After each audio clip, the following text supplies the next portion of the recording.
नमस्कार, जय हिंद। मैं आपका दोस्त राम रघुवंशी स्वागत करता हूं आपके अपने YouTube channel online study with DK पर। साथियों, जैसा कि आप लोगों को पता है, रीट की एग्ज़ाम बहुत ही जल्द होने वाली है, यानी कि अब बहुत दिन हमारे पास नहीं है। प्यारे बच्चों, उसी को ध्यान में रखते हुए जो रीट के अंतर्गत लेवल सेकेंड है, उसके अंतर्गत जो सामाजिक अध्ययन का पोर्शन है, उसी सामाजिक अध्ययन के अंतर्गत प्यारे बच्चों 1000 प्रश्न की जो सीरीज चल रही है, उसी सीरीज का आज यह 5वां भाग है। यानी कि आज की इस क्लास में हम 500 तक के प्रश्न को पढ़ने वाले हैं। यानी कि अभी तक मैं आप लोगों को 1 से लेके 400 तक के पूरे प्रश्न करवा चुका हूं। यदि आप लोगों ने नहीं देखा है तो जाकर वीडियो को देखिए। और आज की क्लास में हम 401 से लेकर पूरे 500 प्रश्न तक चर्चा करने वाले हैं। जो यहाँ पर प्रश्न है प्यारे बच्चों, वह पिछले एग्जाम में पूछे गए हैं और हो सकता है आने वाले एग्जाम में भी आ जाए। यानी कि सामाजिक अध्ययन की यह क्लास लेवल 2 के लिए है, जो कि आप सभी बच्चों को पता है, जिसके अंतर्गत इतिहास, भूगोल, ऐसे तमाम सब्जेक्ट को लेकर इसमें प्रश्न समाहित किए गए हैं। तो चलिए क्लास की शुरुआत करते हैं बेहतरीन और शानदार प्रश्नों के साथ में। जैसा कि आप स्क्रीन पर देख सकते हैं, यूरेनियम भंडार के लिए प्रसिद्ध स्थान भीमा बेसिन किस राज्य में स्थित है? तो इस प्रश्न का उत्तर हम अंदर की तरफ जानने वाले हैं और इन प्रश्नों की व्याख्या भी करने वाले हैं। तो चलिए क्लास की शुरुआत करते हैं। सबसे पहला प्रश्न आप लोगों के सामने है, यूरिया का रासायनिक नाम क्या है? प्यारे बच्चों, यूरिया के रासायनिक नाम के बारे में पूछा गया है कि जो यूरिया है इसका रासायनिक नाम क्या है। तो आप लोगों को मैं बता दूं पहले कि यूरिया जो है क्या है। ये तो यूरिया, ध्यान रखना, ये उर्वरक है। क्या है ये? एक रासायनिक उर्वरक है। रासायनिक उर्वरक है जिसका इस्तेमाल कहीं ना कहीं हम किसके रूप में करते हैं प्यारे बच्चों? खेत में खाद के रूप में करते हैं। लेकिन एक तरीके से देखा जाए तो यूरिया से नुकसान किसको होता है? तो यूरिया से नुकसान जो होता है प्यारे बच्चों, ध्यान रखना, ये नुकसान होता है किससे? किसको? केचुआ को बहुत ज्यादा नुकसान होता है। और केचुआ जो होता है आप सभी को पता है, ये कौन होता है? किसानों का मित्र होता है। किसानों का मित्र। वैसे एक तरीके से यूरिया का फायदा तो होता है, लेकिन भविष्य में इसी यूरिया का कहीं ना कहीं नुकसान भी आपको देखने को मिलेगा। तो लेकिन लोग फिर भी इसका इस्तेमाल करते हैं। मैं आप लोगों को बता दूं इसका रासायनिक नाम क्या है। एनिलीन, कार्बामाइड, क्लोरोइथेन, इनमें से कोई नहीं।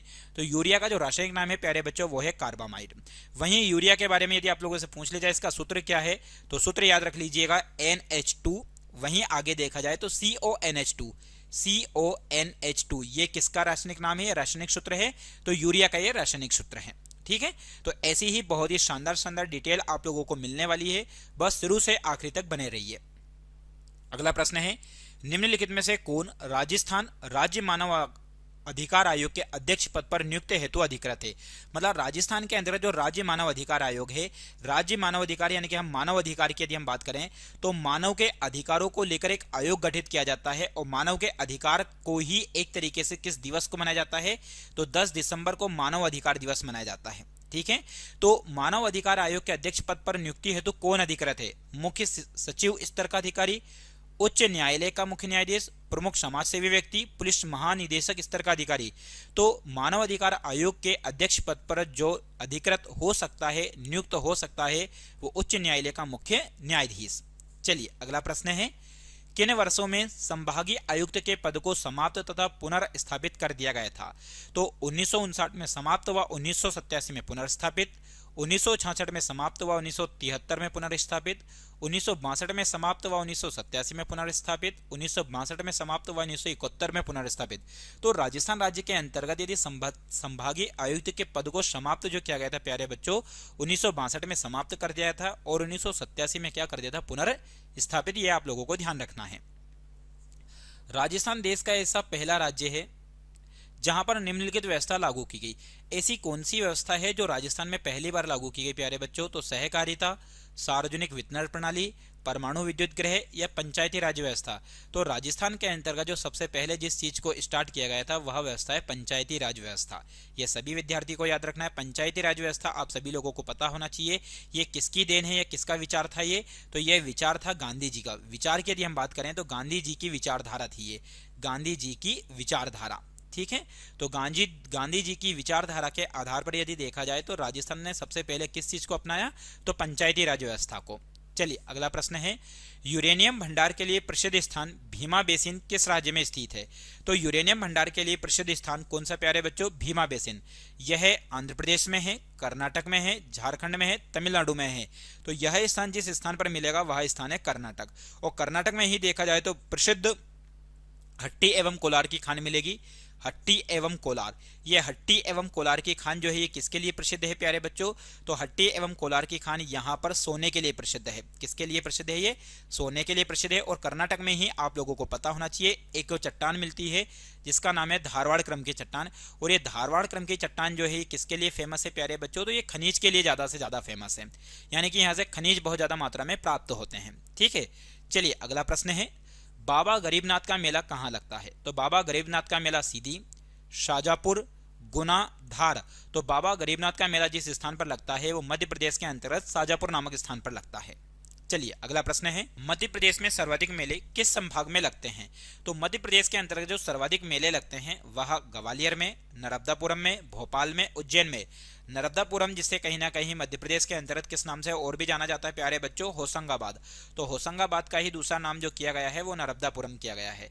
तो कहीं ना कहीं ज्यादा से ज्यादा जो मेले लगते हैं वो उज्जैन में लगते हैं। और उज्जैन के बारे में आपको पता होना चाहिए, ये जिस नदी के किनारे बसा हुआ शहर है वह कौन सा है? शिप्रा है। और उज्जैन में ही आप लोगों को पता है कितने वर्ष में? 12 वर्ष में एक बार किस मेले का आयोजन होता है? तो कुंभ मेले का आयोजन होता है। ठीक है, 12 वर्ष में एक बार कुंभ मेले का आयोजन कहां पर होता है? मध्य प्रदेश के कौन सा शहर में? तो उज्जैन में।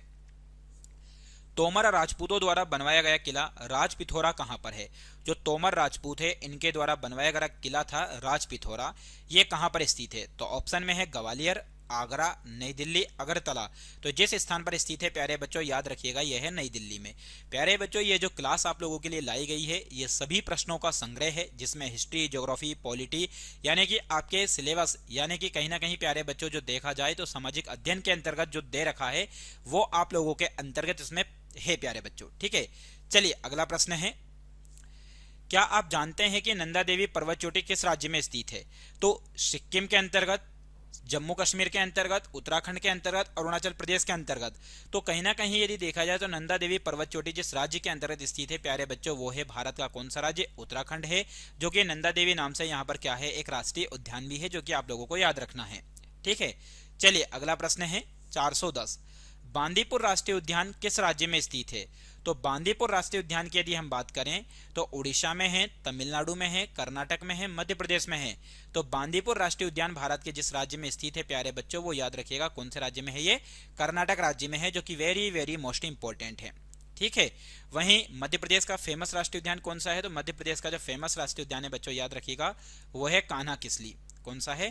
कान्हा किसली राष्ट्रीय उद्यान है, जो कि कहां पर है? मध्य प्रदेश में है। चलिए अगला प्रश्न है, हिंदी का प्रथम महाकाव्य कौन सा है? तो हिंदी का जो प्रथम महाकाव्य के रूप में जिसको जाना जाता है पद्मावत है, पृथ्वीराज रासो है, पृथ्वीराज विजय है, रामचरितमानस है। तो हिंदी का जो प्रथम महाकाव्य माना जाता है वो है पृथ्वीराज रासो, जो कि चंद्रबरदाई के द्वारा रचित किया गया है। अगला प्रश्न है, अपभ्रंश के प्रथम महाकवि कौन थे? तो अपभ्रंश के प्रथम महाकवि रामचंद्र, कबीर, स्वयंभू या हेमचंद्र। तो अपभ्रंश के प्रथम महाकवि जो थे प्यारे बच्चों ध्यान रखिएगा ये थे स्वयंभू। कौन थे? स्वयंभू थे, जो कि वेरी वेरी मोस्ट इंपॉर्टेंट है। चलिए अगला प्रश्न है, हिंदी को राष्ट्रभाषा के रूप में मान्यता कब मिली? तो हिंदी को राष्ट्रभाषा के रूप में नहीं लेकिन राजभाषा के रूप में मान्यता जरूर मिली है, ये आप लोगों को पता होगा। तो हिंदी को जो राजभाषा के रूप में मान्यता मिली 15 अगस्त 1949, 14 सितंबर 1950, 14 अप्रैल 1950, 26 जनवरी 1950। तो प्यारे बच्चों इस प्रश्न का उत्तर हो जाएगा 14 सितंबर 1949। इसीलिए 14 सितंबर को कौन सा दिवस मनाया जाता है? तो 14 सितंबर को मनाया जाता है हिंदी दिवस। कौन सा दिवस? हिंदी दिवस मनाया जाता है। वहीं 14 सितंबर के अलावा याद रखिएगा 10 जनवरी, 10 जनवरी को कौन सा दिवस मनाया जाता है? तो 10 जनवरी को विश्व हिंदी दिवस मनाया जाता है। अब विश्व हिंदी दिवस क्यों मनाया जाता है इसका भी एक रीजन है। इसका रीजन ये है कि भारत में 10 जनवरी 1975 को कहीं ना कहीं पहली बार नागपुर के अंतर्गत विश्व हिंदी सम्मेलन का आयोजन किया गया था, इसलिए 10 जनवरी को विश्व हिंदी दिवस मनाते हैं। ठीक है, चलिए अगला प्रश्न है, सूरदास किस काल के कवि थे? रीतिकाल, भक्तिकाल, आधुनिक काल, आदिकाल। तो सूरदास जिस काल के कवि थे वो काल था, ध्यान रखिएगा प्यारे बच्चों, भक्ति काल के कवि थे ये। ठीक है, चलिए अगला प्रश्न है, रामचरितमानस किस भाषा में लिखा गया है? तो रामचरितमानस जिस भाषा में लिखा गया है प्यारे बच्चों, अवधी, ब्रज, भोजपुरी, मागधी। तो रामचरितमानस जिस भाषा में लिखा गया है वो है अवधी भाषा, ये आप सभी बच्चों को ज्ञात होना चाहिए। चलिए अगला प्रश्न है, कथा सम्राट किसे कहा जाता है, यानी कि जिसके द्वारा कहीं ना कहीं कथाओं का संग्रह किया गया, या फिर कथा सम्राट किसे कहा जाता है, तो प्रेमचंद को, जयशंकर प्रसाद, फणीश्वरनाथ, निराला। तो कहीं ना कहीं कथा सम्राट जिस व्यक्ति को कहा जाता है वो है मुंशी प्रेमचंद, जिसके बारे में आप लोगों को पता होगा। इनके बारे में इनके जो कथा है, कहानी है, जैसे कि गोदान है, जो कि बहुत ज़्यादा फेमस है, ये आप लोगों को पता होगा। वहीं जयशंकर प्रसाद की रचना की यदि हम बात करें तो कामायनी लहर आंसू झरना, ये किसकी रचना है प्यारे बच्चों, यह है कामायनी आंसू लहर झरना जयशंकर प्रसाद की। कामायनी आंसू लहर झरना, ये पूछा जाता है प्यारे बच्चों, बहुत बार एग्जाम में आया हुआ है ये। ठीक है, चलिए अगला प्रश्न है थक्का बनने की प्रक्रिया के कारण घाव से रक्त स्त्राव बंद होना क्या कहलाता है, यानी कि एक तरीके से रक्त का थक्का बन जाता है, और रक्त का थक्का बनने के कारण क्या होता है, रक्त स्त्राव बंद हो जाता है, तो उसे क्या कहते हैं, आधान कहते हैं, उष्मायन कहते हैं, किण्वन कहते हैं, स्कंदन कहते हैं। प्यारे बच्चों उस विधि को बोलते हैं स्कंदन। बाकी इसके अलावा इसको हेमोस्टेटिस भी बोलते हैं। क्या बोलते हैं प्यारे बच्चों, हेमोस्टेटिस भी कहते हैं, ये आप लोगों को ध्यान रखना है। और वहीं आप लोगों को बता दूं, रक्त का थक्का बनने में सहायक जो विटामिन होता है वो कौन सा होता है, तो विटामिन के होता है, जो रक्त का थक्का बनाने में सहायक है। रक्त का थक्का बनाने में सहायक, ये आप लोगों को याद होगा। ठीक है, बाकी इस विधि को क्या बोला जाता है, तो स्कंदन कहा जाता है। चलिए अगला प्रश्न है, निम्नलिखित में से मध्य प्रदेश का कौन सा शहर शिप्रा नदी के तट पर बसा हुआ है। तो कौन सा शहर है जो शिप्रा नदी के तट पर बसा हुआ है, तो इंदौर है, उज्जैन है, ग्वालियर है, भोपाल है। तो वह शहर है प्यारे बच्चों उज्जैन। उज्जैन में ही आप लोगों को बताया 12 वर्ष के दौरान 12 वर्ष के दौरान कौन सा मेला लगता है, कुंभ मेला। और एकमात्र कुंभ मेला जिसे कहीं ना कहीं प्यारे बच्चों यहाँ पर किस नाम से जाना जाता है, सिंहस्थ के नाम से जाना जाता है। तो केवल सिंहस्थ के नाम से उज्जैन में ही जाना जाता है। बाकी वर्तमान में जहां पर आप लोगों को पता है 144 सालों के बाद कहीं ना कहीं 2025 में कुंभ, यानी कि महाकुंभ नहीं बल्कि महाकुंभ का जो आयोजन हो रहा है, ये जिस स्थान पर हो रहा है प्यारे बच्चों वो है प्रयागराज। कौन सा स्थान है, प्रयागराज। और इसी प्रयागराज को आप लोगों को पता है पहले किस नाम से जाना जाता था, इलाहाबाद के नाम से जाना जाता था, जो कि आप लोगों को ध्यान रखना है। ठीक है, जहां पर गंगा यमुना सरस्वती तीनों नदियों का संगम है। गंगा, यमुना और एक और कौन सी प्यारे बच्चों, सरस्वती, इन तीनों नदियों का संगम माना जाता है किसको, प्रयागराज को। चलिए अगला प्रश्न है, निम्न में से किसानों का त्योहार कौन सा है। तो प्यारे बच्चों किसानों का त्योहार जो है वह कौन सा है, हरेली है, नीरता है, संज्ञा है, घड़लिया है। तो किसानों का त्योहार जिसे माना जाता है प्यारे बच्चों याद रखिएगा हरेली। कौन सा है, हरेली। हरेली एक तरीके से भूमि की उर्वरता के लिए मनाया जाने वाला त्योहार है। तो किसानों का त्योहार जो है प्यारे बच्चों वो है हरेली। चलिए अगला प्रश्न है, महामृत्युंजय का मेला कहाँ आयोजित होता है। तो महामृत्युंजय का मेला जो है रीवा में, छतरपुर में, सागर में, खरगोन में। तो महामृत्युंजय का जो मेला लगता है वो लगता है रीवा में लगता है। और रीवा कहाँ का शहर है बच्चों, तो ये भारत के अंतर्गत जो मध्य प्रदेश राज्य है वहां का शहर है। रीवा को कहीं ना कहीं एक और नाम से, जिसे कहीं ना कहीं आप लोगों ने सुना होगा, तो सफेद शेरों की भूमि। किसकी बच्चों, सफेद शेरों की भूमि किसको कहा जाता है, तो सफेद शेरों की भूमि जिस शहर को कहा जाता है वो है रीवा, ये याद रखिएगा। जैसे आप लोगों ने कभी सुना होगा सफेद हाथी की भूमि, सफेद हाथी की भूमि के नाम से आप लोगों ने सुना होगा। सफेद हाथी की भूमि किस देश को कहा जाता है, तो ये कहा जाता है थाईलैंड को। किसको कहा जाता है, थाईलैंड को कहा जाता है। उसी तरह से यहाँ पर सफेद शेरों की भूमि कहा जाता है रीवा को। चलिए अगला प्रश्न है, अमीबा में कुल कितने सेल यानी कि कोशिका होते हैं। तो अमीबा जो होता है उसमें कितनी कोशिका होती है, तो 1 2 3 4।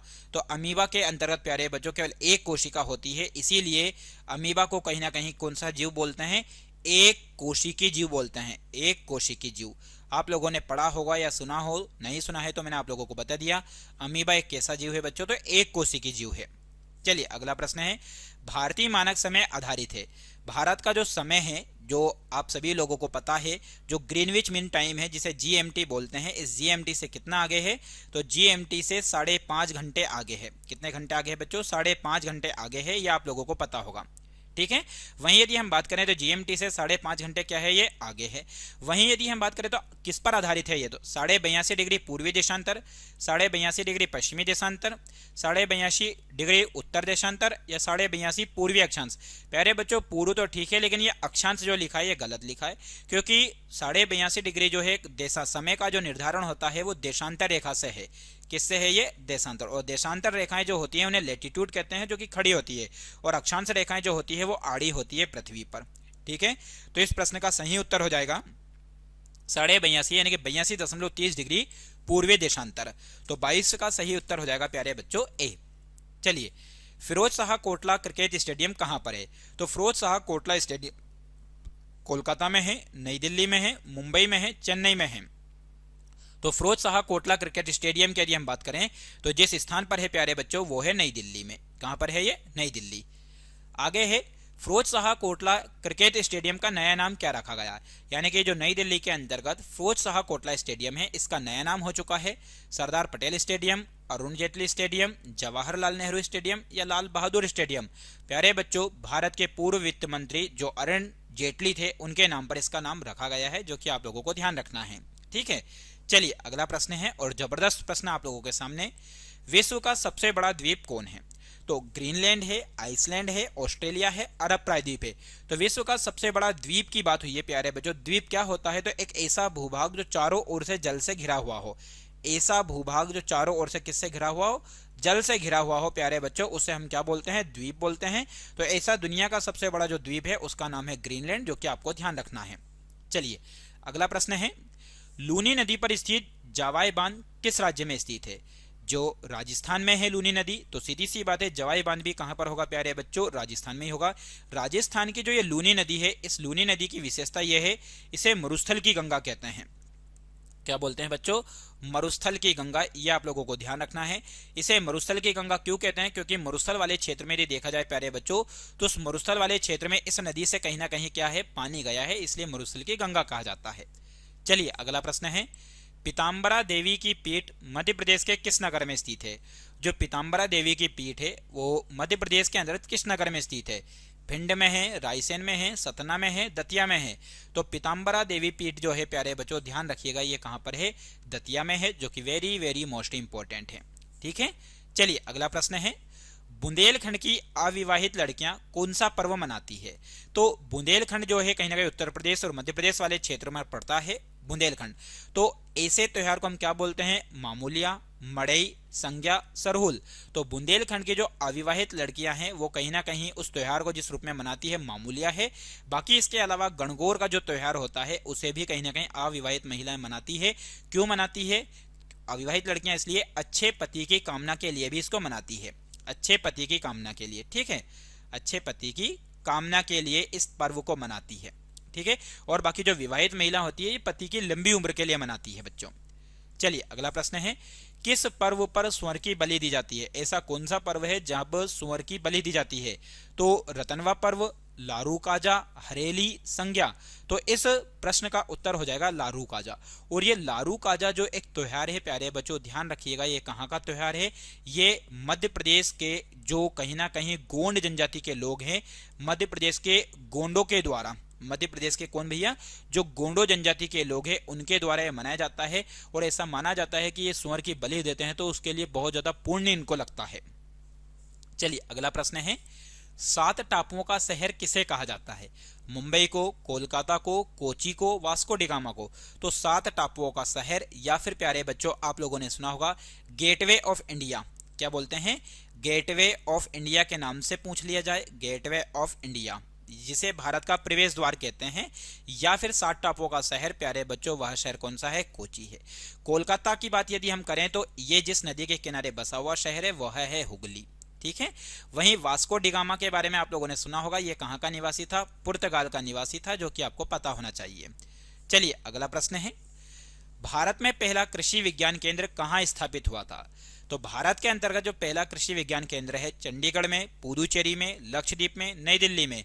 तो भारत में पहला कृषि विज्ञान केंद्र जो है प्यारे बच्चों ध्यान रखिएगा ये पुदुचेरी के अंतर्गत स्थापित किया गया था। ठीक है, ये सभी बच्चों को याद रखना है, जो कि वेरी वेरी मोस्ट इंपॉर्टेंट है। चलिए अगला प्रश्न है आप लोगों के सामने, सर्वाधिक अम्लीय वर्षा किस देश में होती है?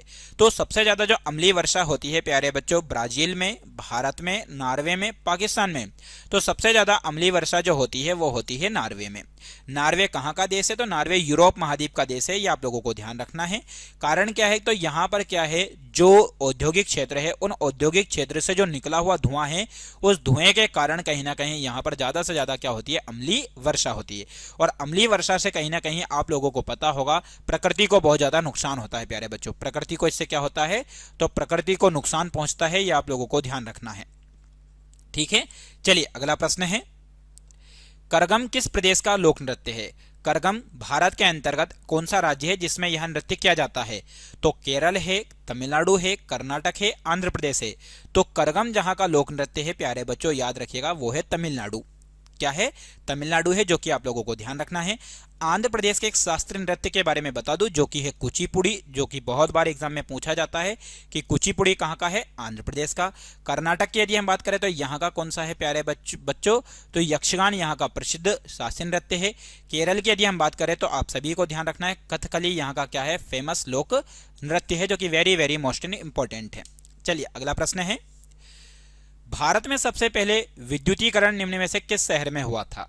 मतलब लाइट यानी कि विद्युत का सबसे पहले आगमन किस शहर में हुआ था?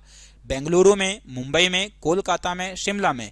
तो इस प्रश्न का सही उत्तर हो जाएगा, वैसे तो पहली बार दार्जिलिंग में हुआ था, लेकिन ऑप्शन में दे रखा है कोलकाता, इसलिए होता है इसका सही आंसर कोलकाता।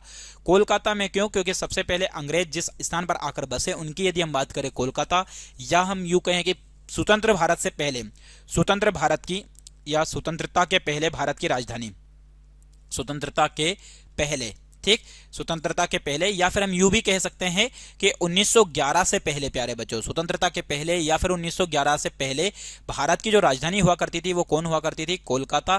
क्योंकि एक तरीके से अंग्रेजों का जो मुख्य केंद्र बिंदु था वह कौन सा था? कोलकाता था। चलिए अगला प्रश्न है, भारतीय जागृति का जनक किसे कहा जाता है? दयानंद सरस्वती को, दादा भाई नौरोजी को, स्वामी विवेकानंद को, राजा राममोहन राय को? तो भारतीय जागृति का जनक जिस व्यक्ति को कहा जाता है, जिसने सभी के अंदर एक जागृति की अलख जगाई, वो व्यक्ति थे राजा राममोहन राय। याद रखिएगा, भारतीय जागृति का जो जनक कहा जाता है वह कौन है? राजा राममोहन राय है, जो कि सभी बच्चों को याद रखना है। युवा पीढ़ी को प्रेरित करने वाले व्यक्ति कौन है? तो युवा व्यक्ति को प्रेरित करने को कहीं ना कहीं प्रभावित करने वाले व्यक्ति स्वामी विवेकानंद, जिसके बारे में आप लोगों ने सुना ही होगा। ठीक है, चलिए अगला प्रश्न है, और जबरदस्त प्रश्न आप लोगों के सामने, भारत की किस चट्टान को खनिजों का भंडार कहा जाता है? ऐसी कौन सी चट्टान है जिसमें भर भर कर खनिज भरा हुआ है? तो आर्कियन क्रम की चट्टान, कुड़प्पा चट्टान, धारवाड़ चट्टान, विंध्यन क्रम की चट्टान? आप सभी लोगों को बता ही चुका हूं पहले, इस प्रश्न का सही उत्तर हो जाएगा धारवाड़ श्रृंखला। जम्मू कश्मीर में उरी बांध किस नदी पर स्थित है? तो जम्मू कश्मीर के अंदर बना हुआ उरी बांध व्यास नदी पर, चिनाब नदी पर, रावी नदी पर, झेलम नदी पर? तो जम्मू कश्मीर में बना हुआ उरी बांध जिस नदी पर बना है प्यारे बच्चों, ध्यान रखिएगा, वह नदी है कौन सी? झेलम नदी, जो कि वेरी वेरी मोस्ट इंपॉर्टेंट है, बहुत बार एग्जाम में पूछा गया है। ठीक है, इस प्रश्न के बारे में आप लोगों को और बता दूं मैं, झेलम नदी जो है, इस नदी को वितस्ता नदी के नाम से भी जानते हैं, और सबसे ज्यादा सर्पिलाकार आकृति की यदि कोई सी नदी है तो वह नदी कौन सी है प्यारे बच्चों? तो यह है वितस्ता नदी। इसी नदी के तट पर एक युद्ध लड़ा गया था, इस युद्ध का नाम है हाई डेस पीच का युद्ध। कौन सा युद्ध है? हाई डेस पीच का युद्ध, जो कि आप सभी लोगों को याद रखना है कि हाई डेस पीच का जो युद्ध है वो किस नदी के किनारे पर लड़ा गया था? तो झेलम नदी के तट पर। चलिए इसे वितस्ता युद्ध के नाम से भी जानते हैं। कावेरी नदी का उद्गम कहां से होता है? अमरकंटक के पठार से, महाबलेश्वर से, ब्रह्मगिरी की पहाड़ी से, त्र्यंबक की पहाड़ियों से? तो कावेरी नदी का जो उद्गम होता है मेरे प्यारे साथियों, ये होता है ब्रह्मगिरी की पहाड़ी से, और ब्रह्मगिरी की पहाड़ी जो पड़ती है भारत के कौन से राज्य में? ये कर्नाटक राज्य में। अमरकंटक के पठार से किस नदी का उद्गम होता है? तो अमरकंटक के पठार से जिस नदी का उद्गम होता है वह नदी है नर्मदा। महाबलेश्वर से जिस नदी का उद्गम होता है प्यारे बच्चों, वह है कौन सी नदी? कृष्णा नदी, ये आप लोगों को ध्यान रखना है। और त्र्यंबक की पहाड़ियों से जिस नदी का उद्गम होता है वह नदी है गोदावरी, जो कि वेरी वेरी मोस्ट इंपॉर्टेंट है। इनमें से आपको पता होना चाहिए प्यारे साथियों, कावेरी नदी, गोदावरी नदी और एक और कृष्णा नदी, इन तीनों नदियों का जो जल है वो कहां पर जाता है? तो तीनों नदियों का जल है वो पूर्वी घाट की तरफ जाता है। कौन से घाट की तरफ? पूर्वी घाट की तरफ। बाकी नर्मदा नदी का जो जल है प्यारे बच्चों ध्यान रखिएगा, नर्मदा नदी का जल जाता है पश्चिमी घाट की तरफ। ठीक है, चलिए अगला प्रश्न है, और जबरदस्त प्रश्न आप लोगों के सामने, हेली धूमकेतु कितने वर्ष बाद दिखाई देता है? तो हेली धूमकेतु 46 वर्ष बाद, 31 वर्ष बाद, 86 वर्ष बाद, 76 वर्ष बाद? तो हेली धूमकेतु दिखाई देता है 76 वर्ष बाद। निम्नलिखित में से किस शहर से होकर नेत्रावती नदी बहती है? प्यारे बच्चों ध्यान रखना, यह नदी है नेत्रावती। शिवमोगा, मंगलुरु, कारवार, बंगलुरु। तो इस प्रश्न का सही उत्तर हो जाएगा आपका मंगलुरु। मंगलुरु कहाँ का शहर है? तो ध्यान रखना ये कर्नाटक का है। ठीक, कहाँ का शहर है? ये कर्नाटक का शहर है, ये आप लोगों को ध्यान रखना है। चलिए अगला प्रश्न है, दामोदर नदी का उदय निम्नलिखित में से किस स्थान से होता है? या हम यूं कहें कि दामोदर नदी का उद्गम जो हुआ है वो कहां से हुआ है? वृहद हिमालय से, कुमाऊं हिमालय से, सह्याद्री पहाड़ी से, या छोटा नागपुर के पहाड़ से? तो दामोदर नदी का जो उद्गम हुआ है प्यारे बच्चों, याद रखिएगा ये छोटा नागपुर के पठार से हुआ है। चलिए अगला प्रश्न है, मकर संक्रांति से प्रारंभ होकर 18 दिनों तक चलने वाला बरमान का मेला कहाँ आयोजित किया जाता है? तो बरमान का मेला ग्वालियर, उज्जैन, सीधी, नरसिंहपुर। तो बरमान का मेला जिस स्थान पर आयोजित किया जाता है प्यारे बच्चों वह है नरसिंहपुर, जो कि very very very most important है। चलिए, निम्नलिखित में से अलकनंदा और मंदाकिनी का संगम कौन सा है? यहां पर प्यारे बच्चों किस किस की बात हो रही है? अलकनंदा और मंदाकिनी की। तो नंदप्रयाग, विष्णुप्रयाग, देवप्रयाग, रुद्रप्रयाग। तो अलकनंदा और मंदाकिनी का जो मुख्य स्थान कहलाता है वह कहलाता है रुद्रप्रयाग। मैं आप लोगों को कुछ नदियों के बारे में बता दूं, जैसे कि यहां पर आप लोगों ने सुना होगा, एक है विष्णु गंगा, विष्णु गंगा, और एक है कहीं ना कहीं प्यारे बच्चों धौली गंगा। इन धौली गंगा और विष्णु गंगा का जो मिलन स्थान है वह कहलाता है आपके सामने विष्णु प्रयाग। क्या कहलाता है? विष्णु प्रयाग। जब ये दोनों नदी आपस में मिलती है तो दोनों नदी के आपस में मिलने से बनती है प्यारे बच्चों अलकनंदा। कौन सी नदी बनती है? ये अलकनंदा। और यही अलकनंदा नदी में एक नदी मिलती है जिसका नाम आप लोगों को पता होना चाहिए, भागीरथ नदी। कौन सी नदी है? भागीरथ नदी आकर मिलती है, और जिस स्थान पर आकर मिलती है वह स्थान प्यारे बच्चों देवप्रयाग है। क्या कहलाता है? देवप्रयाग। और देवप्रयाग में मिलने के बाद से आगे यह नदी जिस नाम से जानी जाती है वह नदी कौन सी है? गंगा। वहीं प्यारे साथियों यदि हम बात करें, आप लोगों को बहुत अच्छे से पता होना चाहिए कि कहीं ना कहीं इसी अलकनंदा नदी में जो एक नदी आकर मिलती है जिसका नाम है क्या? मंदाकिनी। तो अलकनंदा में मंदाकिनी नदी आकर मिलती है तो उस स्थान को हम क्या बोलते हैं? तो उस स्थान का हमने नाम अभी बताया आप लोगों को, क्या? रुद्रप्रयाग। वहीं अलकनंदा नदी के अंतर्गत एक नदी है जिसका नाम है नंदाकिनी। अब ये मंदाकिनी थी, ये नदी है नंदाकिनी। अब नंदाकिनी नदी आकर जब मिलती है तो उस स्थान को बोलते हैं प्यारे साथियों नंदप्रयाग। उसको क्या बोलते हैं? नंदप्रयाग बोलते हैं। ये आप लोगों को ध्यान रखना है। ठीक है, वेरी वेरी मोस्ट इंपॉर्टेंट बात मैंने आप लोगों को बताई है, बस सभी लोग याद रखिएगा इस महत्वपूर्ण जानकारी को। स्थल मंडल, जल मंडल और वायुमंडल के बीच संपर्क का संकीर्ण क्षेत्र जहां प्राकृतिक वनस्पति और वन्य जीव मौजूद है कहलाता है। यानी कि एक हो गया स्थल मंडल, एक हो गया जल मंडल और एक हो गया वायुमंडल। यानी कि इन तीनों के बीच का यह क्षेत्र जो है प्यारे बच्चों, इस क्षेत्र को क्या बोलते हैं? जहां पर प्राकृतिक वनस्पति और वन्य जीव पाए जाते हैं तो इसे बोलते हैं जैव मंडल। क्या बोलते हैं प्यारे बच्चों? जैव मंडल कहते हैं। ये आप लोगों को ध्यान रखना है, जो कि वेरी वेरी मोस्ट इंपॉर्टेंट है। ठीक है, पृथ्वी पर यदि देखा जाए तो लगभग 71% भूभाग पर क्या है? जल है, जो कि आपको पता होगा। 29% भूभाग पर क्या है प्यारे बच्चों? क्या है? यहाँ पर स्थल है। और वायुमंडल क्या है? तो वायुमंडल आप सभी को पता है, गैसों का मिश्रण है। गैसों का मिश्रण जो कहलाता है, गैसों का मिश्रण वो कहलाता है वायुमंडल। चलिए अगला प्रश्न है, लेसल पतु किस भारतीय राज्य का लोक नृत्य है? जो लेसल पतु है वह गोवा का है, नागालैंड का है, केरल का है, कर्नाटक का है।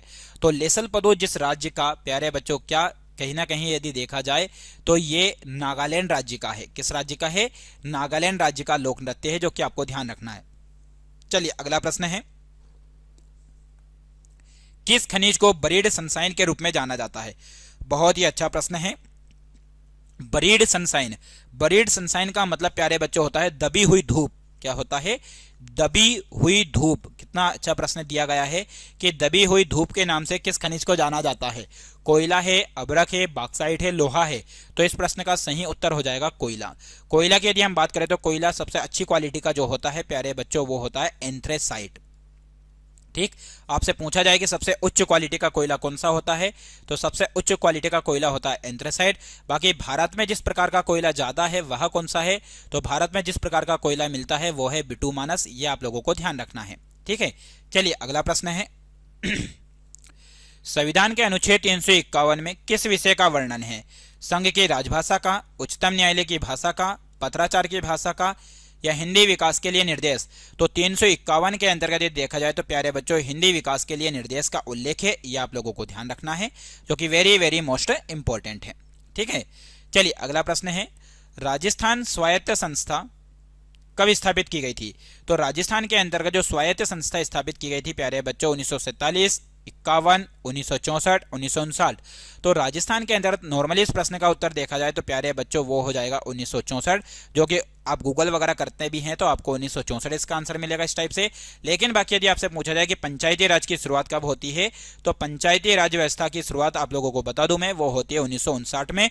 और कब होती है? तो 2 अक्टूबर को। और कहां से होती है? ये नागौर से होती है। लेकिन कभी इस प्रकार से यह आ जाए स्वायत्त शासन संस्था, तो कहीं ना कहीं अकॉर्डिंग टू गूगल के अनुसार देखा जाए तो इसका उत्तर है 1964।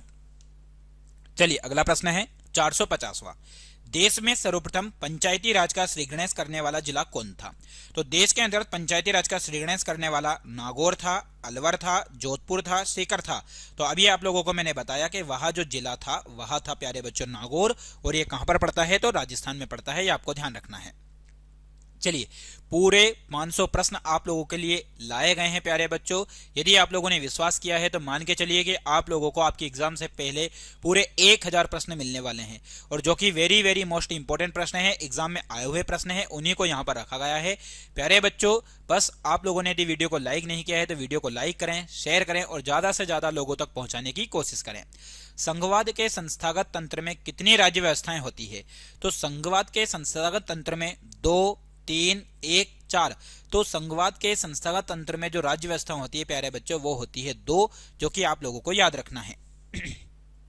चलिए सर्वोच्च न्यायालय के न्यायाधीश को हटाने के लिए 108 संसद सदस्यों द्वारा हस्ताक्षरित प्रस्ताव पहली बार किस वर्ष में लाया गया था?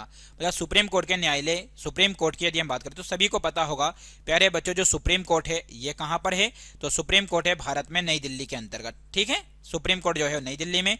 और इसका उल्लेख किस आर्टिकल में है? तो 124 में आप लोगों को ध्यान रखना है। आर्टिकल कौन सा है? तो 124। तो इसको न्यायाधीश को हटाने के लिए 108 संसद सदस्यों द्वारा हस्ताक्षर पारित प्रस्ताव पहली बार कब लाया गया था? 1991 में, 1996 में, 1978 में, 1984 में। तो इस प्रश्न का सही उत्तर हो जाएगा 1991 में। ठीक है, चलिए अगला प्रश्न है। लेकिन आप लोगों को अगले प्रश्न से पहले बता दूं कि 1991 आया है तो 1991 की एक महत्वपूर्ण घटना आप लोगों को याद रखना है। मनमोहन सिंह जी के समय की एलपीजी लिबरलाइजेशन, प्राइवेटेशन, ग्लोबलाइजेशन, उदारीकरण, निजीकरण और वैश्वीकरण की शुरुआत जो होती है 1991 में होती है।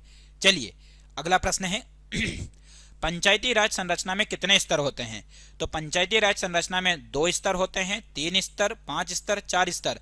तो पंचायती राज व्यवस्था के अंतर्गत प्यारे बच्चों जो स्तर की संख्या की यदि हम बात करें तो स्तर होते हैं कितने? 3 स्तर होते हैं। त्रिस्तरीय पंचायती राज व्यवस्था 2 अक्टूबर 1959 को पंडित जवाहरलाल नेहरू ने, किसने प्यारे बच्चों? पंडित जवाहरलाल नेहरू ने कहां से शुरू की थी? जयपुर से, उदयपुर से, अलवर से, नागौर से। तो इस प्रश्न का उत्तर आप बताइए, क्योंकि इससे पहले मैं आप लोगों को बहुत बार बता चुका हूं। तो प्यारे बच्चों इसका जवाब मुझे आप कमेंट बॉक्स में दीजिए। जिलों में पंचायती गण की शीर्ष संस्था कौन सी है? मतलब जिले के अंदर जो पंचायती गण की जो शीर्ष संस्था होती है वह कौन सी? नगर परिषद, नगर निगम, पंचायत समिति, जिला परिषद। तो जिलों में पंचायती गण की जो शीर्ष संस्था होती है प्यारे बच्चों वो होती है जिला परिषद। कौन होती है? जिला परिषद होती है, ये आप लोगों को ध्यान रखना है। आपातकाल के दौरान नरेंद्र मोदी द्वारा लिखी गई गुजराती भाषा की पुस्तक का शीर्षक क्या था? मोदी का संघर्ष, गुजरात के संघर्ष में, आपातकालीन इतिहास, आजादी की लड़ाई। तो इस प्रश्न का जो उत्तर हो जाएगा प्यारे साथियों वह हो जाएगा आप लोगों के सामने क्या? 456 का आंसर हो जाएगा बी, गुजरात के संघर्ष। यानी कि आपातकाल के दौरान आप सभी बच्चों को पता है आपातकाल कब लगा था? तो इंदिरा गांधी के समय में कहीं ना कहीं भारत में क्या लगा था? इंदिरा गांधी जी के टाइम पे भारत में आपातकाल लगा था, जो कि कहीं ना कहीं 1975 से 1977 का जो समय था यह वह काल था जब भारत में क्या लगा था? आपातकाल। हालांकि 3 बार लग चुका था, लेकिन पहली बार में 1975 और 77 के दौरान जब यह आपातकाल लगा था तो उस समय प्रधानमंत्री कौन थी? इंदिरा गांधी थी। ठीक है, चलिए अगला प्रश्न है नरेंद्र मोदी किस वर्ष आरएएस के प्रचारक बने? यानी कि क्षेत्रीय आयोजक बने? 1975, 78, 1985, 1987। तो नरेंद्र मोदी की यदि हम बात करें तो आरएएस के प्रचारक के रूप में यदि हम बात करें तो ये कब बने थे प्यारे साथियों? तो ये बने थे 1978 में। चलिए अगला प्रश्न है 1987 में अहमदाबाद नगर निगम चुनाव के दौरान मोदी ने क्या भूमिका निभाई थी? यानी कि 1987 में प्यारे बच्चों अहमदाबाद में जो नगर निगम का चुनाव हुआ था उसमें मोदी जी के द्वारा कौन सी भूमिका निभाई गई थी? तो ऑप्शन में है मुख्यमंत्री पद के उम्मीदवार थे, अभियान रणनीतिकार थे, चुनाव आयुक्त थे, मतदान केंद्र पर्यवेक्षक थे? तो इस प्रश्न का सही उत्तर हो जाएगा अभियान रणनीतिकार थे, जो कि आप लोगों को ध्यान रखना है। चलिए अगला प्रश्न है, पंचायती राज संस्थाओं में चुनाव लड़ने के लिए न्यूनतम शैक्षिक योग्यता तय करने वाला पहला राज्य कौन सा है? मतलब जो शैक्षिक योग्यता तय करने वाला राज्य कौन सा? तो राजस्थान है, मध्य प्रदेश, आंध्र प्रदेश, कर्नाटक? तो इस प्रश्न का सही उत्तर हो जाएगा प्यारे साथियों क्या? राजस्थान। अगला प्रश्न है आप लोगों के सामने, राजस्थान के राज्य पक्षी का दर्जा किसे दिया गया है?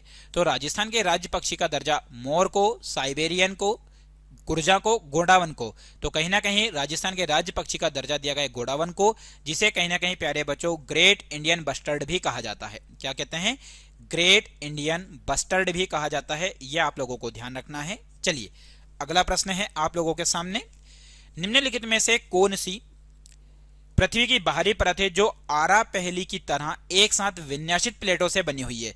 बहुत ही अच्छा और गजब का प्रश्न है प्यारे साथियों आप लोगों के सामने। बस उम्मीद करता हूं कि आप लोग यदि वीडियो को देख रहे हैं तो वीडियो को आखिरी तक देखें, और यदि पसंद आता है तो लाइक करें, और यदि चैनल को सब्सक्राइब नहीं किया है तो चैनल को जरूर सब्सक्राइब करें। तो ऐसी परत कौन सी है, पृथ्वी की बाहरी परत कौन सी है जो आरा पहेली की तरह एक साथ विन्यासित प्लेटों से बनी होती है? तो प्यारे बच्चों इस प्रश्न का उत्तर क्या है? दुर्बलता मंडल है, स्थल मंडल है, ज्यों मंडल है, मध्य मंडल है? तो इस प्रश्न का सही उत्तर आप लोगों के सामने हो जाएगा 461 का सही उत्तर है प्यारे बच्चों स्थल मंडल। चलिए अगला प्रश्न है आप लोगों के सामने, और बहुत ही जबरदस्त और शानदार प्रश्न है, किस खनिज को भूखों का सोना कहा जाता है? ऐसा कौन सा खनिज है प्यारे बच्चों जिसे भूखों का सोना? प्यारे बच्चों ये भूखों का सोना नहीं है, ये मूर्खों का सोना है। ठीक है, ये मूर्खों का सोना है कि मूर्खों का सोना जो है वो किसको कहा जाता है? तो मैग्नाइट, क्वार्ट्स, फ्लोराइड, पाइराइट? तो मूर्खों का सोना जिस खनिज को कहा जाता है प्यारे बच्चों, ये कहा जाता है पाइराइट को। किसको कहा जाता है? ये पाइराइट को कहा जाता है, जो कि वेरी वेरी मोस्ट इंपॉर्टेंट है। कहीं ना कहीं ये जो पाइराइट जो खनिज होता है, इसके रंग की यदि हम बात करें प्यारे बच्चों, तो इसका रंग किस प्रकार का होता है? तो इसका रंग जो होता है वो पीला होता है। ठीक, ये आप लोगों को ध्यान रखना है, जो कि वेरी वेरी मोस्ट इंपॉर्टेंट। बाकी पहली बार आप लोगों ने इसके बारे में सुना होगा कि इसे क्या कहते हैं? मूर्खों का सोना कहते हैं। ठीक है, और कहीं ना कहीं यदि देखा जाए तो ये किससे मिलकर बना होता है प्यारे बच्चों? ये तो लोहो और गंधक से मिलकर बना होता है। लोहो से और किससे मिलकर बना होता है? ये गंधक से मिलकर बना होता है। कौन सा? पाइराइट, जिसे क्या कहते हैं? मूर्खों का सोना कहते हैं। ये कैसा होता है? तो प्यारे बच्चों ये पीतल जैसा चमकता है। कैसा होता है? ये पीतल यानी कि पीला रंग जैसा होता है और पीतल जैसा चमकता है, ये आप लोगों को ध्यान रखना है। ठीक है, इसका रासायनिक सूत्र की यदि अपन बात करें तो Fe2 इसका रासायनिक सूत्र है। Fe2 ये पाइराइट का क्या है? रासायनिक सूत्र है, जो कि आप लोगों को ध्यान रखना है। वेरी वेरी मोस्ट इंपॉर्टेंट बात है, जो कि मैंने आप लोगों को बता दी है। चलिए अगला प्रश्न है 463, भारतीय राष्ट्रीय कांग्रेस की स्थापना किस वर्ष की गई थी? 1885 में, 1895 में, 1865 में, 1890 में? तो भारतीय राष्ट्रीय कांग्रेस की स्थापना की गई थी प्यारे साथियों 1885 में। किसके द्वारा की गई थी? तो यह भी बहुत बार पूछा जाता है, A.O. ह्यूम के द्वारा की गई थी, जो कि एक अंग्रेज अधिकारी था, जो कि आप लोगों को ध्यान रखना है। भारतीय राष्ट्रीय कांग्रेस की स्थापना 1885 में A.O. ह्यूम के द्वारा। भारत की सबसे पुरानी पार्टी की यदि अपन बात करें तो वो थी कांग्रेस पार्टी।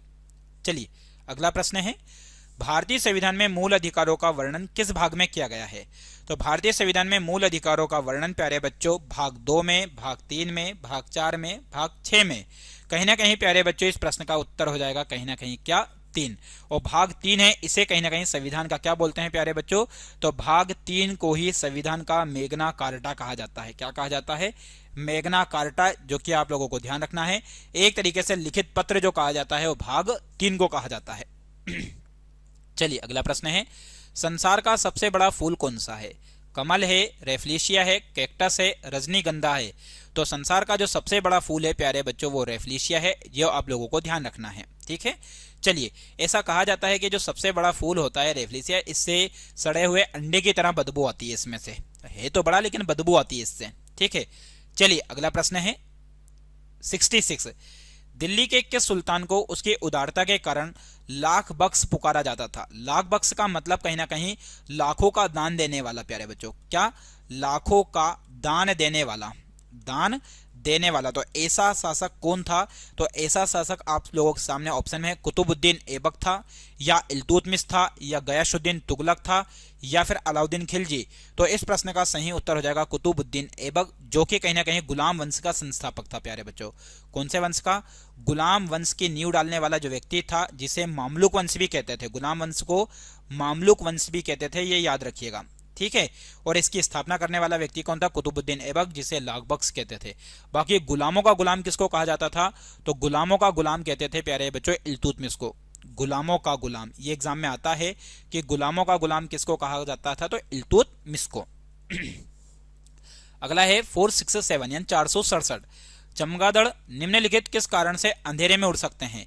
वे अंधेरे में वस्तुओं को देख सकते हैं, उनकी टांग कमजोर होती है और भूमि पर परभक्षी उन पर आक्रमण कर सकते हैं, वे रोशनी को गोंद उत्पन्न करते हैं, वे पराश्रवित ध्वनि तरंग उत्पन्न करते हैं। तो प्यारे बच्चों चमगादड़ जो है वो किस कारण उड़ सकते हैं? तो वे पराश्रवित ध्वनि उत्पन्न करते हैं, और कहीं ना कहीं शिकार पकड़ने के लिए भी ये पराश्रवित ध्वनि तरंगों का ही उपयोग करती है, ठीक है। चलिए 467 के बाद है 468। किस देश में कुल क्षेत्रफल का सर्वाधिक प्रतिशत वनाच्छादित है? मतलब ऐसा कौन सा देश है जहां पर उसके कुल क्षेत्र से ज्यादा क्षेत्रफल पर क्या है प्यारे बच्चों? वन है। तो गुयाना है, जापान है, इंडोनेशिया है, सूरीनाम है। तो ऐसे देश की यदि हम बात करें तो प्यारे बच्चों वह देश है कौन सा? सूरीनाम। कौन सा देश है? सूरीनाम, जहां पर्यावरण को लेकर बहुत ज्यादा महत्वपूर्ण है। ऐसे ही आप सभी को पता है पर्यावरण की यदि बात हो रही है यहाँ पर, यानी कि वनों को लेकर बात हो रही है, तो मैं आप लोगों को बता दूं कि पर्यावरण में कहीं ना कहीं पृथ्वी का फेफड़ा, किसका फेफड़ा? पृथ्वी का फेफड़ा किसको कहा जाता है? जहां पर बहुत ज्यादा मात्रा में जैव विविधता है या बहुत ज्यादा मात्रा में वन है, तो पृथ्वी का फेफड़ा कहा जाता है प्यारे बच्चे अमेजन के जंगल को। किसको? अमेजन के जंगल को कहा जाता है, ये आप लोगों को ध्यान रखना है। चलिए अगला प्रश्न है, 3 बीघा कॉरिडोर जोड़ता है? किन दो देशों को यह 3 बीघा कॉरिडोर जोड़ता है? भारत पाकिस्तान को, भारत चीन को, बांग्लादेश पाकिस्तान को, बांग्लादेश और भारत को। तो 3 बीघा कॉरिडोर जिन दो देशों को जोड़ता है प्यारे साथियों, वह देश है बांग्लादेश और भारत। चलिए अगला प्रश्न है, चित्तौड़ में विजय स्तंभ का निर्माण किसने किया था? तो चित्तौड़ यानी कि राजस्थान के अंतर्गत विजय स्तंभ का निर्माण महाराणा प्रताप ने, राणा संग्राम सिंह ने, राणा कुंभा ने, राणा रतन सिंह ने। तो विजय स्तंभ का जो निर्माण करवाने वाले महान शासक थे प्यारे बच्चों राणा कुंभा, जो कि आप लोगों को ध्यान रखना है, वेरी वेरी मोस्ट इंपॉर्टेंट है, ठीक है। चलिए अगला प्रश्न है, और जबरदस्त प्रश्न आप लोगों के सामने है कि भारत की सबसे लंबी सुरंग जवाहर टनल किस राज्य में स्थित है? जो जवाहर टनल है ये कहां पर स्थित है? जम्मू कश्मीर, महाराष्ट्र, कर्नाटक, हिमाचल प्रदेश। तो जवाहर टनल की बात हो रही है प्यारे बच्चों के जवाहर टनल कहां पर है? तो भारत के अंतर्गत जवाहर टनल की यदि हम बात करें तो ध्यान रखना यह है जम्मू कश्मीर में। कहां पर है प्यारे बच्चों? जम्मू कश्मीर में है जवाहर सुरंग। और कहीं ना कहीं जवाहर सुरंग की यदि हम बात करें तो ये किस दर्रे के पास में है? तो ये जम्मू कश्मीर के अंतर्गत जो बनिहाल दर्रा है, कौन सा दर्रा है प्यारे बच्चों? बनिहाल दर्रे में ये बनाई गई है। और मैं आप लोगों को बता दूं कि इस जवाहर सुरंग का नाम जवाहर टनल क्यों रखा गया है? तो भारत के पहले प्रधानमंत्री जिनका नाम क्या है? जवाहरलाल नेहरू, उनके नाम पर इसका नाम रखा गया है, जो कि आप लोगों को ध्यान रखना है, ठीक है। ये किस किस के बीच में एक तरीके से संपर्क का काम करती है? तो जम्मू और श्रीनगर के बीच में सड़क संपर्क का कार्य करती है। और इसे कहीं ना कहीं और किस नाम से जानते हैं? तो प्यारे बच्चों इसे बनिहाल सुरंग के नाम से भी जानते हैं। कौन सी? बनिहाल सुरंग भी कहते हैं, ये आप लोगों को ध्यान रखना है, क्योंकि बनिहाल दर्रे में स्थित है। चलिए अगला प्रश्न है, चंद्र ग्रहण तब होता है, चंद्र ग्रहण कब होता है?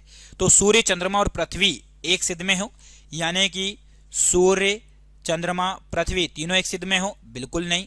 सूर्य और चंद्रमा के बीच पृथ्वी आ जाती है, ठीक है। सूर्य और पृथ्वी के बीच में चंद्रमा आ जाता है, पृथ्वी और चंद्रमा के बीच सूर्य आ जाता है। तो प्यारे बच्चों चंद्र ग्रहण कब होता है? जब पृथ्वी की छाया चंद्रमा पर पड़ती है। और पृथ्वी की छाया कब? जब कहीं ना कहीं सूर्य और चंद्रमा के बीच में क्या आ जाए? सूर्य और चंद्रमा के बीच में पृथ्वी आ जाए। तो कहीं ना कहीं कौन सी घटना घटती है प्यारे बच्चों? तो वह घटना होती है कौन सी? चंद्र ग्रहण की। चलिए अगला प्रश्न है आप लोगों के सामने 473। इंसुलिन की कमी के कारण होने वाला रोग है। जो इंसुलिन है उस इंसुलिन की कमी की वजह से होने वाला जो रोग है वह कौन सा है? बेरी रोग, डायबिटीज, एनीमिया, कैंसर। तो इंसुलिन की कमी से होने वाला जो रोग है प्यारे बच्चों वह है डायबिटीज। बाकी विटामिन B1 की कमी से जो होने वाला रोग है, विटामिन B की कमी से वो है बेरी रोग। कैंसर क्या है? तो एक तरीके से कोशिकाओं का समूह, क्या है प्यारे बच्चों? तो कोशिकाओं की वृद्धि, कोशिकाओं की वृद्धि होने से एक तरीके से देखा जाए तो क्या होता है, कोशिकाओं की वृद्धि, और वो भी कैसी वृद्धि, अनियंत्रित। अनियंत्रित यदि वृद्धि होती है तो कहीं ना कहीं क्या रोग होता है, कौन सा रोग होता है, कैंसर। और लोह की कमी से या आयरन की कमी से जो रोग होता है प्यारे बच्चों, वह रोग होता है एनीमिया, आयरन की कमी से। ठीक है, तो आयरन की कमी से होने वाला रोग है एनीमिया, इंसुलिन की कमी से होने वाला है डायबिटीज, और विटामिन B1 की कमी से होने वाला है बेरीबेरी। भारत का सर्वाधिक प्रदूषित नगर है, अंकलेश्वर है, लुधियाना है, कानपुर है, पटना है। तो प्यारे बच्चों वैसे तो यदि देखा जाए तो भारत का सबसे ज्यादा प्रदूषित नगर जो है वह कौन सा है, दिल्ली है, जो कि आप लोगों को पता ही होगा, सबसे ज्यादा प्रदूषित नगरों में नाम जिसका आता है। बाकी ऑप्शन के आधार पर यदि देखा जाए तो वो ऑप्शन है आपका कानपुर। तो इस प्रश्न का सही उत्तर हो जाएगा कानपुर, जो कि कहां पर पड़ता है, उत्तर प्रदेश में पड़ता है, ये याद रखिएगा। चलिए अगला प्रश्न है, श्रम दिवस किस तिथि को मनाया जाता है, यानी कि एक तरीके से मजदूरों का जो दिवस है वो कौन सी तारीख को मनाया जाता है, 1 मई, 4 मई, 8 मई, 9 मई। तो श्रम दिवस जिस तारीख को मनाया जाता है प्यारे साथियों वह तारीख है 1 मई। अमीर खुसरो का नाम जोड़ा जाता है, यानी कि अमीर खुसरो जो है इन्हें किस चीज के लिए याद किया जाता है या इनका नाम किससे जोड़ा जाता है, सितार के आविष्कार से, सरोद के आविष्कार से, शहनाई के आविष्कार से, तबला के आविष्कार से, या इनमें से कोई नहीं। तो प्यारे बच्चों अमीर खुसरो को कहीं ना कहीं सितार और तबला दोनों के आविष्कार के लिए जाना जाता है, लेकिन मुख्य रूप से जिसके लिए जाना जाता है वो सितार वादक के रूप में इनको जाना जाता है। बाकी कभी यदि ऑप्शन में तबला भी आ जाए तो तबला भी आ सकता है, कोई दिक्कत नहीं है। ठीक है, चलिए अगला प्रश्न है, वड़नगर में अपने कार्यकाल के बाद 2 वर्षों के दौरान नरेंद्र मोदी ने कहां की यात्रा की थी, मतलब वड़नगर में उनके कार्यकाल के बाद उन्होंने कहां की यात्रा की थी, दक्षिणी भारत, पश्चिमी भारत, उत्तर और उत्तर पूर्वी भारत, पूर्वी भारत। तो इस प्रश्न का सही उत्तर हो जाएगा उत्तरी और उत्तर पूर्वी भारत की इन्होंने क्या की थी, यात्रा की थी। चलिए 478 है, भारत की प्रथम कागज रहित समाचार पत्र द न्यूज टुडे इनमें से कौन से दिन को शुरू किया गया था। तो कागज रहित, कैसे रहित प्यारे बच्चों, कागज रहित समाचार पत्र जिसका नाम था द न्यूज टुडे, इसे 23 जनवरी 2003 को, 13 जनवरी 2001 को, 9 जनवरी 2002 को, 3 जनवरी 2001। तो इस प्रश्न का सही उत्तर हो जाएगा 478 का प्यारे बच्चों 3 जनवरी 2001 को। अंतर्राष्ट्रीय न्यायालय में नियुक्त प्रथम भारतीय न्यायाधीश इनमें से कौन थे। तो भारत के अंतर्गत यदि प्यारे बच्चों यदि हम बात करें आप लोगों के सामने कि क्या है, अंतर्राष्ट्रीय न्यायालय में नियुक्त प्रथम भारतीय न्यायाधीश कौन थे, तो डॉक्टर नागेंद्र सिंह, GV मावलंकर, जगदीश चंद्र बसु, RK नारायण।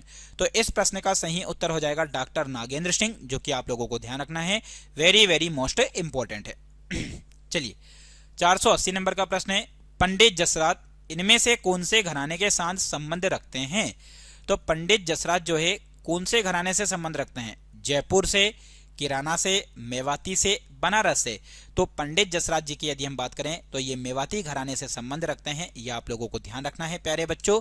चलिए अगला प्रश्न है 481 शोर मंदिर कौन से प्रदेश में स्थित है, उड़ीसा में, महाराष्ट्र में, तमिलनाडु में, आंध्र प्रदेश में। प्यारे बच्चों शोर मंदिर की जगह आपसे पूछ लिया जाए सूर्य मंदिर के बारे में, या आप लोगों से पूछ लिया जाए कोणार्क मंदिर के बारे में, तो आप बिल्कुल परेशान ना हो, क्योंकि आप लोगों को बहुत अच्छे से पता है ये कहां पर है प्यारे बच्चों, उड़ीसा में। वहीं आप लोगों से पूछ लिया जाए अजंता एलोरा की गुफा के बारे में, अजंता एलोरा, तो अजंता एलोरा की जो गुफा है वो कहां पर है प्यारे बच्चों, तो यह है महाराष्ट्र में। ठीक है, बाकी इस प्रश्न के उत्तर की यदि हम बात करें शोर मंदिर कहां पर है, तो यह है तमिलनाडु में, जो कि वेरी वेरी मोस्ट इंपॉर्टेंट है। इनमें से कौन सी भाषा संविधान की 8वीं अनुसूची के अंदर नहीं है। तो संस्कृत नहीं है, फारसी नहीं है, नेपाली नहीं है, कश्मीरी नहीं है। तो कहीं ना कहीं भारत की संविधान की 8वीं अनुसूची जो है, इस 8वीं अनुसूची के अंदर कितनी भाषा का वर्णन है प्यारे बच्चों, 22 भाषाओं का वर्णन है।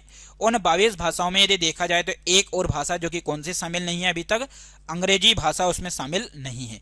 बाकी अंग्रेजी के साथ यदि देखा जाए तो संविधान की जो 8वीं अनुसूची है उसके अंतर्गत संस्कृत को भी शामिल नहीं किया गया है। बाकी फारसी है, कश्मीरी है, नेपाली है, ये आप लोगों को ध्यान रखना है, ये सब उसमें शामिल है।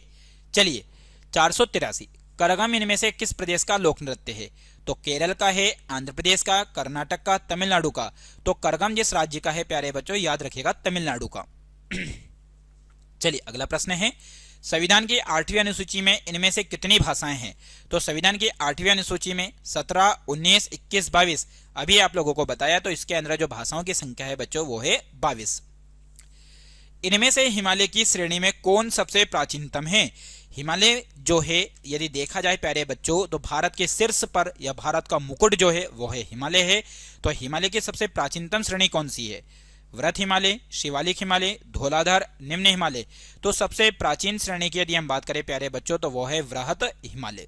हिमालय जो है वो 4 भागों में बटा है। सबसे ऊपर का भाग है वृहत हिमालय, ठीक है। उसके नीचे के बाद यदि बात की जाए तो प्यारे बच्चों वो है लघु हिमालय। कौन सा है? लघु। वैसे इससे वृहत हिमालय से ऊपर भी एक हिमालय है जिसका नाम आप लोगों को याद रखना है, ट्रांस हिमालय। कौन सा हिमालय है? ट्रांस या पार हिमालय। सबसे ऊपर ये ट्रांस या फिर पार हिमालय, फिर है वृहत हिमालय, फिर है लघु हिमालय और सबसे नीचे जो है वो है शिवालिक। और शिवालिक की यदि हम बात करें तो ये क्या है प्यारे बच्चों? हिमालय की जो सबसे नवीन पर्वतमाला है तो वो है शिवालिक। और पुराने में यदि देखा जाए तो इसका सही उत्तर हो जाएगा क्या? वृहत, क्योंकि ऑप्शन में ट्रांस नहीं है। चलिए अगला प्रश्न है, खनवा और घाघरा का युद्ध इनमें से कौन से मुगल शासक ने लड़ा था? यानी कि खानवा का युद्ध और एक और घाघरा का जो युद्ध है वो किस शासक ने लड़ा था? अकबर ने, औरंगजेब ने, हुमायूं ने, बाबर ने। तो इस प्रश्न का सही उत्तर हो जाएगा बाबर। महात्मा गांधी राष्ट्रीय ग्रामीण रोजगार गारंटी योजना में महिलाओं का न्यूनतम अनुपात कितना होना चाहिए? यानी कि एक तरीके से यहाँ पर प्यारे साथियों बात हो रही है मनरेगा की। किसकी बात हो रही है? मनरेगा। इसी मनरेगा को पहले किस नाम से जाना जाता था? तो पहले जिस नाम से जाना जाता था वो नाम हुआ करता था नरेगा। तो नरेगा में जो महिलाओं का अनुपात होना चाहिए वो होता है 1/3, यानी कि लगभग 30%। ठीक है। चलिए अगला प्रश्न है 489। भारत में सबसे ऊंचा बांध भाखड़ा इनमें से कौन सी नदी पर बना है? झेलम नदी पर, सतलज नदी पर, गोदावरी नदी पर, व्यास नदी पर। तो इस प्रश्न का सही उत्तर हो जाएगा भारत में सबसे ऊंचा बांध जिस नदी पर बंधा हुआ है प्यारे बच्चों वह है नदी कौन सी? सतलज। इसी सतलज नदी को पुराणों में जिस नाम से जाना जाता है वो है शतुद्री। ठीक। व्यास को पुराने नामों में यदि देखा जाए पुराणों में क्या कहा जाता है तो इसको विपाशा कहते हैं। ठीक है। वहीं प्यारे बच्चों झेलम के बारे में मैंने आप लोगों को पहले ही बता दिया था, विपाशा कहते हैं। झेलम को क्या कहते हैं? वीतस्ता। झेलम को कहते हैं वीतस्ता। चलिए अगला प्रश्न है 490। इनमें से कौन म्यूचुअल फंड्स को विनियमित करने का कार्य करती है? तो प्यारे बच्चों एक तरीके से देखा जाए तो आरबीआई क्या है? तो आरबीआई के बारे में बात करें तो ये बैंकों का बैंक है। किसका बैंक है? ये बैंकों का बैंक है। और ये क्या करता है? तो पैसों का निर्गमन करने का काम कौन करता है? तो पैसों का जो निर्गमन करता है वो आरबीआई करता है। ये आपको ध्यान रखना है। इसकी स्थापना, रिजर्व बैंक ऑफ इंडिया की स्थापना जो होती है 1934 के अधिनियम के तहत 1935 में इसकी स्थापना होती है। इसका हेडक्वार्टर कहां पर है प्यारे बच्चों?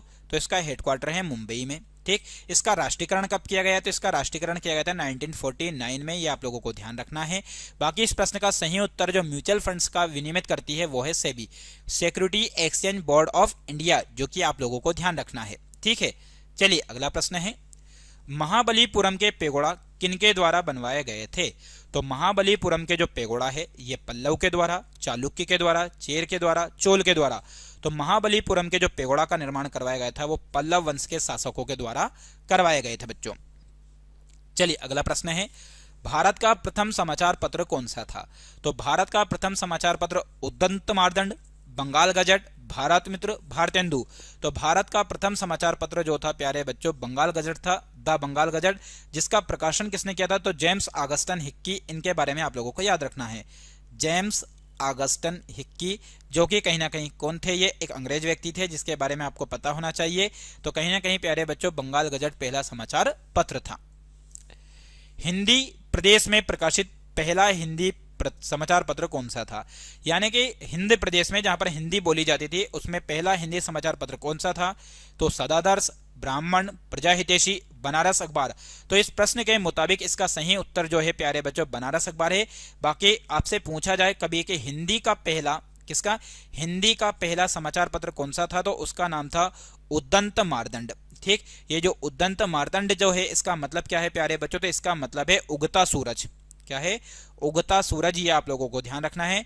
पूछा जाए कि हिंदी का पहला समाचार पत्र कौन सा था? तो हिंदी का पहला समाचार पत्र था उगता सूरज, जो कि वेरी वेरी मोस्ट इंपॉर्टेंट है। चलिए अगला प्रश्न है, हिंदी के प्रथम कवि कौन थे? तो हिंदी के प्रथम कवि सरहपा, स्वयंभू, विद्यापति, नरपति नाहला। तो हिंदी के प्रथम कवि के बारे में आप लोगों को बता दूं, बहुत सारे विद्वानों के अलग अलग मत हैं प्यारे बच्चों, अलग अलग जगह पर इनको अलग अलग बताया गया है। तो आपको लेकिन कुछ जगह इनके बारे में बताया जाता है कि हिंदी के जो प्रथम कवि है उनका नाम है क्या? सरहपा है। ठीक, सरहपा के अलावा भी यदि अपन बात करें प्यारे बच्चों, आपसे पूछा जाए तो कहीं ना कहीं इनकी जगह पे एक और व्यक्ति का नाम आता है मुल्ला दाऊद कुतुबन, जो कि हिंदी के प्रथम कवि माने जाते हैं। ठीक है, बाकी ऑप्शन के मुताबिक इसका सही उत्तर हो जाएगा सरहपा। चलिए अगला प्रश्न है, हिंदी के प्रथम सूफी कवि कौन थे? तो हिंदी के प्रथम सूफी कवि की यदि हम बात करें, असैयद, रहीम, जायसी, उस्मान। तो इस प्रश्न का सही उत्तर क्या होगा? हिंदी के प्रथम कवि और प्रथम कौन से सूफी कवि, यह आप लोगों को बताना है। तो हिंदी के प्रथम सूफी कवि कौन थे? तो प्यारे बच्चों, इस प्रश्न को लेकर भी बहुत सारे लोगों के बीच में क्या है? मतभेद है। लेकिन फिर भी आप लोगों को मैं बता दूं, यहाँ पर तो कुछ जगह इनके नाम के स्थान पर दे रखा असैयद, जो कि आप लोगों को याद रखना है। बाकी सूफी कवि में जायसी का भी नाम आता है, यह आप लोगों को ध्यान रखना है। बहुत सारे विद्वानों ने इनके लिए अलग अलग बातें कही है, जो कि आपको ध्यान रखना है। ठीक है, चलिए अगला प्रश्न है 497, कौन सा वेद आधा गद्य और आधा काव्य इनमें से है? मतलब जो आधा गद्य में लिखाया गया है और आधा काव्य, यानी कि एक तरीके से गद्य में भी लिखा गया है और साथ में पद्य में भी लिखा गया है। तो गद्य और पद्य दोनों में लिखा हुआ वेद कौन सा है, यह आपको बताना है। तो सामवेद है, ऋग्वेद है, अथर्ववेद है, यजुर्वेद है। तो इस प्रश्न का सही उत्तर हो जाएगा प्यारे बच्चों, बहुत ही शानदार प्रश्न आप लोगों के सामने है। तो यह हो जाएगा यजुर्वेद, जिसमें कहीं ना कहीं किस चीज के बारे में वर्णन किया गया है? तो यज्ञ के लिए कहीं ना कहीं यज्ञ के बारे में पूरे अनुष्ठान जो बताए गए हैं वो यजुर्वेद में। सबसे प्राचीन वेद की यदि हम बात करें, प्राचीन वेद कौन सा है? तो सबसे प्राचीन वेद जो है प्यारे बच्चों वो है कौन सा? ऋग्वेद है। प्राचीन वेद कौन सा है? ऋग्वेद है। ठीक, वही यदि हम बात करें आपके सामने कि संगीत के बारे में जो जानकारी देता है वह कौन सा वेद है? सामवेद है। और जो जादू तंत्र मंत्र के बारे में जो कहीं ना कहीं बताने वाला वेद है वो है अथर्ववेद है। चलिए अगला प्रश्न है, रविंद्रनाथ टैगोर ने भारत के राष्ट्रगान के अलावा किस एक और देश का राष्ट्रगान लिखा है? तो रविंद्रनाथ टैगोर जी की यदि हम बात करें तो रविंद्रनाथ टैगोर जी के बारे में आप लोगों ने सुना होगा कि इन्हीं को गीतांजलि के लिए, इनकी पुस्तक है गीतांजलि, और गीतांजलि के लिए ही इनको कौन सा पुरस्कार मिला था? नोबेल पुरस्कार मिला था, जो कि आपको ध्यान रखना है प्यारे बच्चों। विश्व का सबसे बड़ा पुरस्कार यदि कोई सा है तो वो है नोबेल प्राइज। वहीं यदि देखा जाए तो कहीं ना कहीं रविन्द्रनाथ टैगोर जी ने हमारे भारत का राष्ट्रीय गान जो कि कौन सा है? जन गण मन, इसे लिखा था जन गण मन। और जन गण मन के अलावा जिस और एक देश का इन्होंने राष्ट्रीय गान लिखा था वो है बांग्लादेश, जिसका जो राष्ट्रीय गान था वो अमार सोनार बंगला, अमार सोनार बंगला, यह आप लोगों को ध्यान रखना है। ठीक है, चलिए अगला प्रश्न है, बहुत ही शानदार और जबरदस्त प्रश्न आप लोगों के सामने है। 499, नींबू और संतरे में कौन सा विटामिन पाया जाता है? तो नींबू और संतरे में vitamin C, vitamin D, vitamin B, vitamin A. तो कहीं ना कहीं नींबू और संतरे में जो विटामिन पाया जाता है वो है विटामिन सी। वहीं विटामिन डी की यदि हम बात करें तो धूप में जो विटामिन पाया जाता है वो धूप में पाए जाने वाला विटामिन कौन सा है? डी है। यह आप लोगों को ध्यान रखना है। प्यारे बच्चों, आज की क्लास का आखिरी और अंतिम सवाल है। आप लोगों को जैसे बताया था कि पूरे 500 प्रश्न तक मैं आप लोगों को ले चलने वाला हूं, और केवल 500 ही नहीं, यह सीरीज जब स्टार्ट की है तो आप लोगों को 1000 प्रश्न तक लेकर जाने का यह हमारा आपसे वादा है। आप लोगों को पूरे 1000 प्रश्न मिलने वाले हैं, और नियमित रूप से सही तरीके से बस आप लोग देखते जाइए। और यदि वीडियो पसंद आए तो वीडियो को लाइक करें। प्यारे बच्चों, पृथ्वीराज रासो के रचनाकार कौन है? विद्यापति, चंद्रबरदाई, बिहारी लाल, केशवदास। तो इस प्रश्न का सही उत्तर हो जाएगा आप लोगों के सामने चंद्रबरदाई। प्यारे बच्चों, आज की क्लास में पूरे कंप्लीट होते हैं 500 प्रश्न। सभी लोगों का जुड़ने के लिए बहुत बहुत धन्यवाद। जय हिंद, जय भारत।